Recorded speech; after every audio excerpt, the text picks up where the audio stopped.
donasida shartnoma qilindi. Buni 3 ta donasi sizni 1 kunlik yudingizni, agar kimdir yo'damarib ichib yuradigan bo'lsa, 1 kunlik yudingizni, 1 kunlik yeydigan sizni o'sha 200-300 gramm yeydigan go'shtingizni oqsilini ta'minlab beradi.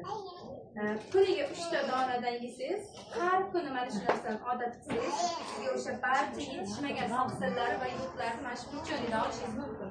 Xolis mana mantiqsizda ko'plab mantiq, hamrohatlar esa semirib ketaman deb o'ylaysiz, to'g'rimi? Xo'jayinim ham umuman hamrohatli narsalar yeydi, semirib ketaman, qorin qo'yib olayapman deb. Bunaqa hamrohatlardan parhez qiladi. Lekin mana grillitning unlari kelgandan keyin o'sha unlarini parhezsiz yeysiz bo'ladi.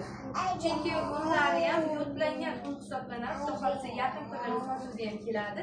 Umuman parhezsiz bo'ladi. Naborot o'sha unlaridan ta'mirli ovqatlar qilib yesangiz, sizga o'sha go'shtni o'rniga oqsil beradigan, kaloriya beradigan un mahsulotlar, semirtirmaydigan, nafaqat vitaminlarni beradigan foydali un mahsulotlari kirib keladi.